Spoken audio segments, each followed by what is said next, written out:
Hello, everybody. Thank you so much for joining us for this discussion. We're going to dive into trust. We're going to dive into resilience. And wherever you are in the world, good morning, good afternoon, good evening. In particular, to my guest, Christophe Beck. Christophe, how are you doing today?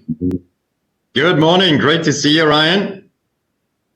Excellent, excellent. Now, it's obvious that every industry has been disrupted in every sector around the world thanks to the pandemic. But Ecolab is a little bit different. You're working across not just one industry, but 40 of them. And your job is, as far as I can tell, to basically save all of us from further pain related to the pandemic. Tell us a bit about how you've been disrupted given those unique circumstances for you.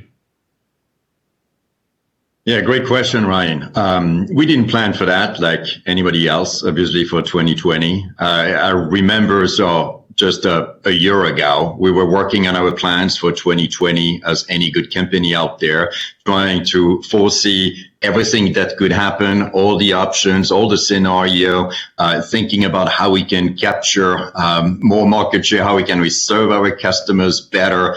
And the year started really well in 2020. And as we know, things changed quite a bit since the outbreak happened in Wuhan on December 31st, 2019, actually. And nobody really knew how it would expand around the world as well, and at which speed those things would occur. And it changed our world, obviously, in March of this year, and all our plans that we have for the whole year, well, we're out the window as such. The world had changed. The needs for our customers had changed as well. The way we would be working had changed as well. And suddenly we were kind of experiencing one of the unknown scenario where ultimately you say you stop the world for a few months, you look at what happens to your company, you learn from it, and you try to get stronger out of it. And it's been a very interesting journey for us.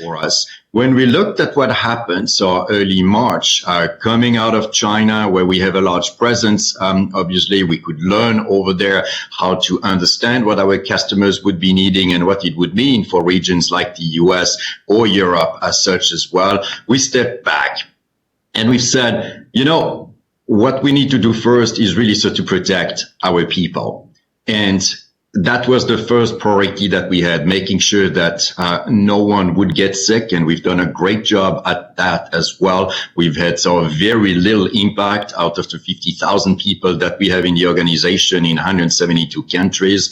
So it was really making sure we could protect them. We could protect their future as well. And we've said we will protect as well your job. We haven't laid off anyone. We protected their pay as well, just in case they would have reduction in pays because the commissions or bonus for salespeople would have been reduced as well. Then we moved really saying, how do we protect our customers? Because as you said, Ryan, we serve 40 different industries around the world, starting from hospitals in operating room, making sure that infections are under control in pharma and industries, and obviously ending up in restaurants and hotels who were needing the most of our help. And we came much closer to them to help them understand what it would mean for them. And we can talk more, obviously, what we did for them and to go through that very wide phase and helping them get through that as well as we can. And the third one was really to protect the company, where we didn't know, we still don't know how long it's going to last, how deep it's going to go, making sure as well that you have enough cash. We've been in a very good position. So forever as a company,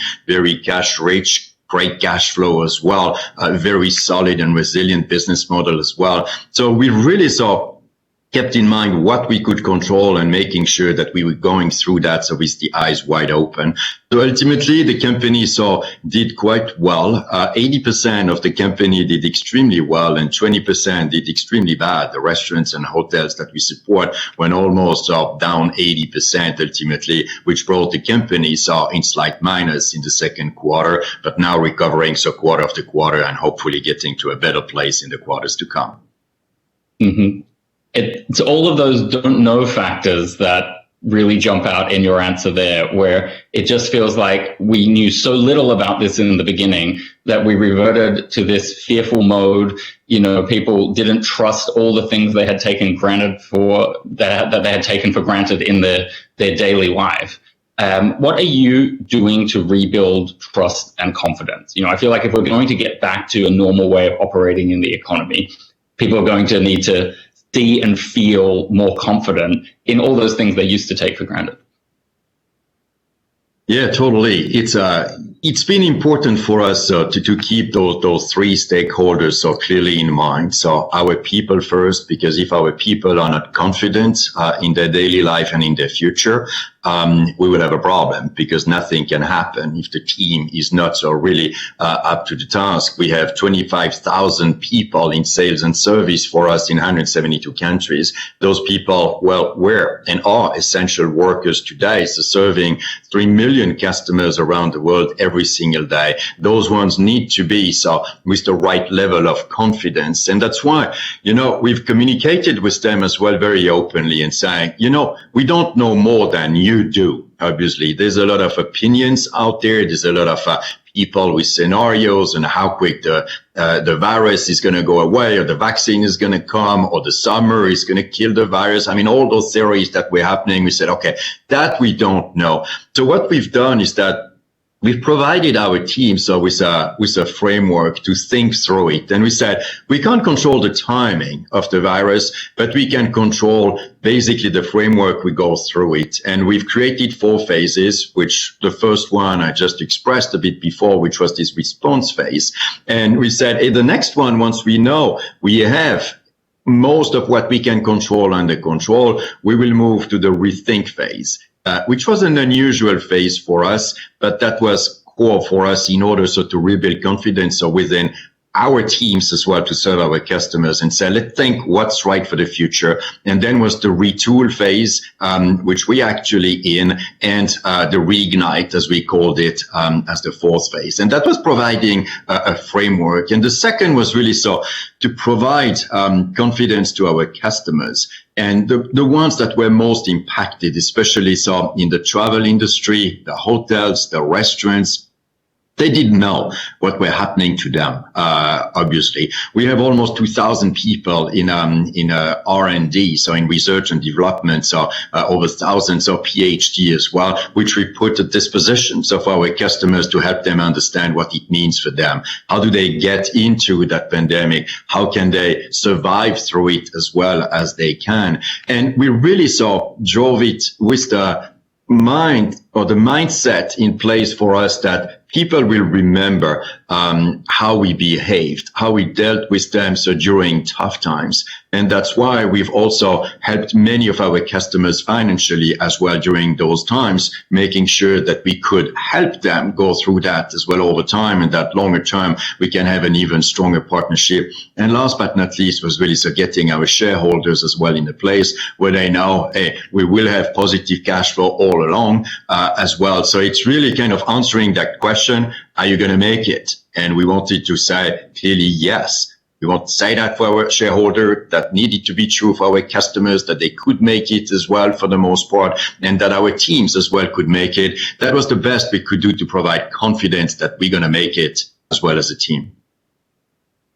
Yeah, your answer there really made me think that there is the scientific element of trust and confidence and response, but there's a psychological element there too, where if you give people enough signposts and some transparent measures of, okay, when this happens, we're going to switch to this gear and so on, they can kind of see the light at the end of the tunnel. And if you just sort of promise that it's all going to be better tomorrow, then it's very hard to convince people psychologically that you can be trusted if that doesn't happen the way you predicted the first time around.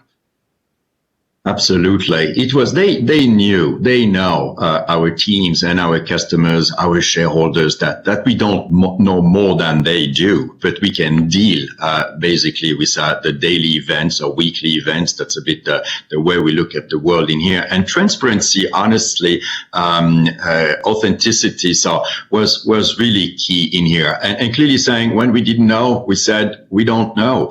And was really sharing with the team of saying, it was painful for me. So a few months ago when I said, if you ask me how long it's going to take, I'm planning for 12 to 18 months. This is not a pleasant message. This is not the message I'd like to get either, but I prefer thinking about the long term, getting ready for it, rather than providing hope and then afterwards disappointing. And that's a great way, obviously so cynically said, to break confidence. And this is something we didn't want to do and we will never do. Respecting our word was the utmost promise that we wanted our people and our customers to believe in.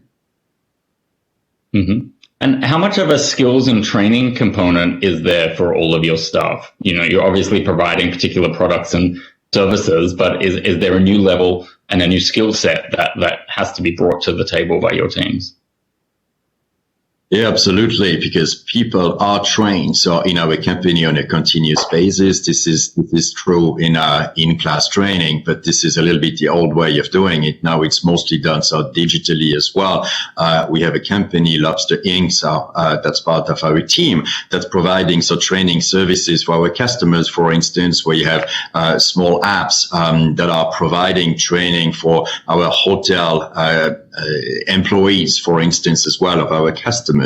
And when we entered so that pandemic, we had to adjust, obviously, so how we trained our teams. Our teams needed to understand what was COVID-19, how would it impact you as a team and you, our customers as well. We worked with the CDC and all the institutions around the world as well, so for public health.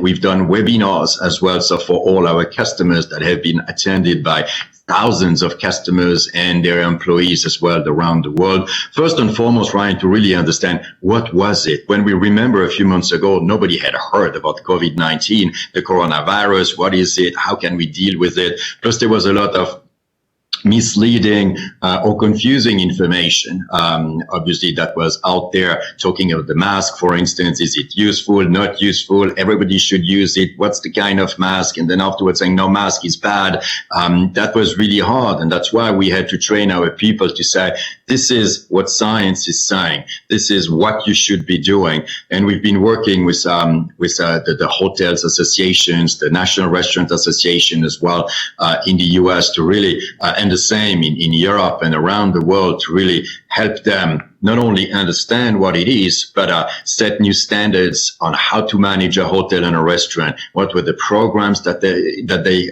needed so to address any risk, train their people as well, and really making sure that they were in a place that when they were reopening, which happened so over the last few weeks and months, that they could do that as well as we could. And we can talk more about the new programs that are to come. Yeah, absolutely. I mean, if you want to give me some examples, throw it out there. And also, I'd be fascinated to know how much you feel Ecolab was on its own in working with these industries. Like, were you getting the support that you needed from governments around the world so that you could figure it out together? Or was this a case where you just had to make do because you weren't getting that support that you needed?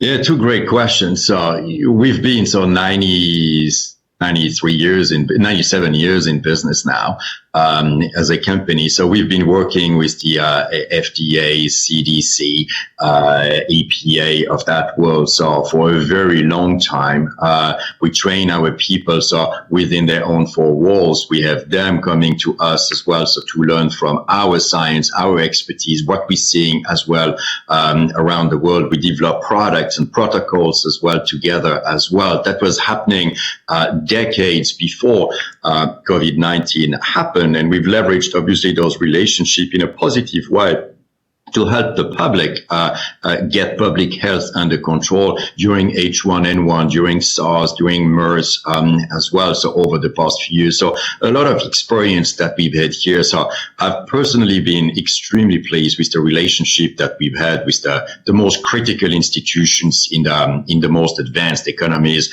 who have led ultimately so the best practices as well in other countries as well around the world. Now to how we look at the future in terms of helping provide confidence to our customers. What was most important was to provide confidence to their customers. And this is true for all industries that we're serving. It can be a hospital as well, where you as a patient, or hopefully you'll never be one, but in case you would be one, obviously coming into a hospital, well, you can feel that you are in as safe a place as you can. But the most important industry that we had to help was the hotel and restaurant travel industries, which have been the most impacted, because we've done surveys with the millions of customers that we are serving, restaurants around the world and hotels and their guests as well. And it was overwhelmingly clear, like a 2/3 of people saying, I will not get back to a restaurant or a hotel in the next 6 months. That was a few months ago, actually. And what was the key reason was the next question, and was because obviously as well. So I'm not sure that I'm not going to get infected, or my family is not going to get infected. I don't want to take that risk, which led us to developing a program with the industry, which we've called Science Certified, Ecolab Science Certified, which is ultimately a full-fledged program that's helping our customers, restaurants and hotels understand what are the right standards, what are the right protocols, what are the right programs, auditing all their practices. And once it's done, they get a seal that you will see as well on the doors of those hotels and restaurants in the weeks and months to come, that those establishments have been certified. And it's really addressing that question for those guests ultimately to, when I get in a restaurant, well, I don't just want to feel safe. I need to see safe in order to feel safe. And that's how we've built that program. Makes sense. So they're looking for a logo or the Ecolab name on the doors, something like that. There'll be. It's not a marketing operation in here. It's really the Science Certified is for us the most important part. We support that as well through traditional media, social media, travel apps as well. It's really helping the industry. It's supporting our customers for them to go through that pandemic and that difficult time as well as we can. And it's for all of us, you and I, Ryan, our families, our friends, going back to the places we love with some peace in mind. You can't guarantee 100%. It's a virus. We know how it is with sicknesses. Well, it's never 100% sure, but it's as close to that as you can get. Great. Now, maybe if we broaden the conversation out a little to questions about sustainability, for example, a lot of people have made that analogy between the need to be prepared for COVID versus climate change. They move at different speeds, but they both are sort of total crises that would have the ability to overwhelm us in certain circumstances. Can you tell us a little bit about where you're at on the sustainability journey? Because I know that the conversation and the legislation is sometimes more advanced in Europe, and it's sometimes spoken about differently in the US. How do you manage that across all your markets? Yeah, so a few things. First, we've obviously had that discussion. So is sustainability, climate change, still going to be a major topic after COVID? Well, truth be told, what's happening with COVID right now, well, is something that nature is owning. Obviously, we're facing one of the big impacts of what nature can do. So with against whatever is the right word, so humanity and businesses as well. And it's a little bit of a small glimpse of what could happen when climate is changing at a more rapid pace, which is something that is not being halted because of COVID. Obviously, climate keeps changing. It's improved a little bit over the last few months because we haven't been driving or flying, but that's obviously just short term. It's not going to impact that long term as such as well. So when we think about sustainability, when I think back, in 1923, our company was not called Ecolab. It was called Economics Laboratory.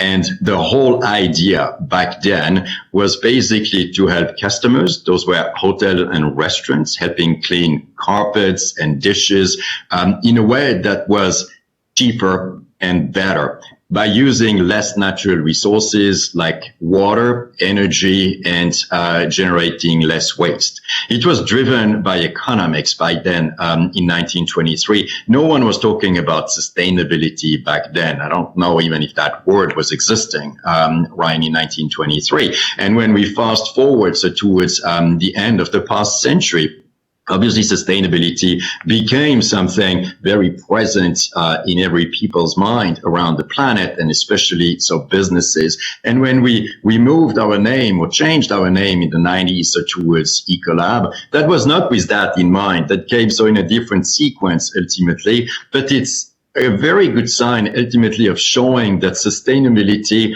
is a business imperative and it makes business sense. It's to protect the planet. It's to protect the life of our future generations. But let's face it, if you can produce more products, better products, being beer, being milk, being cars, being power, whatever, you name it, ultimately at a lower cost, at a better quality, by using less natural resources, why wouldn't you do it? Ultimately, it's better for nature, it's better for your bottom line, and it's better for your customers or your guests or your consumers ultimately. And that's how we've built over the years our promise to our customers of saying, we will help you produce more products at a better quality, at a lower cost, and that's a return that you will get for you, for nature, and for your customers as well. And we call it EROI, exponential return on investment, or environmental return on investment. We wanted to have it both ways, ultimately as such, that by doing the right thing, it's going to be good all around for you, for your customers, and for your shareholders. And that's the way we look at sustainability in our company. Mm-hmm. And is that a challenge? Are you able to juggle both of those balls at once during the pandemic? Or maybe it's the case where some markets can afford to focus more on those sustainable aspects. You know, I'm thinking of Asian economies that have been able to avoid recession or get out of it quicker than some of the Western countries, for example. Yeah, it depends how we look at it, ultimately. If it's purely so to protecting the environment and saving the planet, probably it's taking short-term a bit of a backseat, especially so for industries that have been hit the most. If you take airlines, well, they need to think about surviving first. So before, obviously, so working on their contribution to the planet. But that's one way to look at it. The way we look at it and the way most of our customers are looking at it is ultimately to say, we're going to get for the foreseeable future through difficult times. If we look at all the economic indicators, whatever worth they are ultimately, well, it's basically showing that with the exception of China, we won't be back to the 2019 levels before the end of 2021. So who knows if those numbers are right or wrong, but it's going to be a year or two of difficult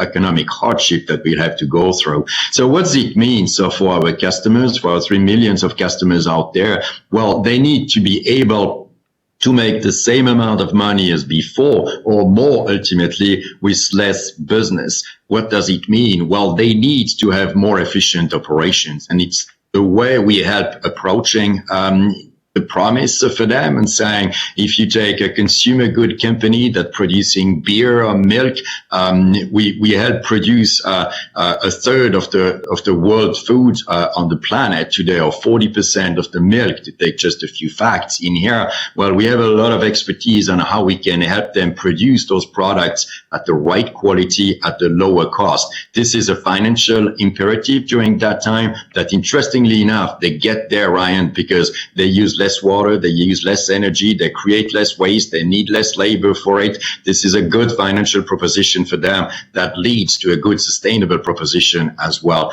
So from whatever side you want to look at it, for us, sustainability is a major answer to address many of those challenges that we're facing right now.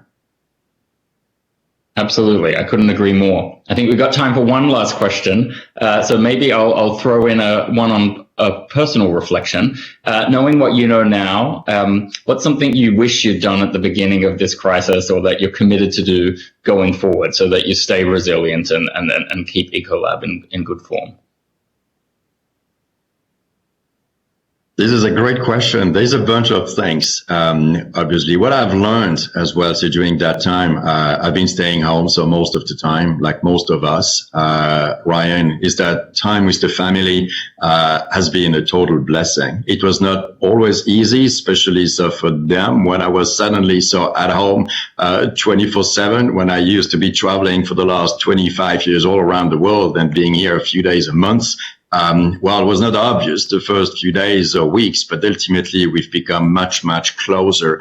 And that's been a total blessing as such. And, you know, when I think back, I said, well, this is a learning that I will keep for the future. And it's something that I could have balanced better as well in the past. And for the business, most importantly, it's to work more on what we're really driving hard in our own company today. It's accelerating speed and agility, being more able so to address unpredictable change that's happening on a daily or weekly basis. This is really refreshing. And when people are asking me, so how are you living through that pandemic? Well, it's both scary and fascinating, but net, it's clearly fascinating because I believe that what we're going through is hard. It's going to take time, but it's going to build better companies and a more resilient world as well, and people working more closely together. So all in all, probably a better future than what we had planned. I think you're right. It'll take us a while to get there, but we are going to get there. Christophe, Beck, thank you so much for this conversation. Thank you to all of you for joining us. And let's move on to the next session now. Thanks a lot, everyone.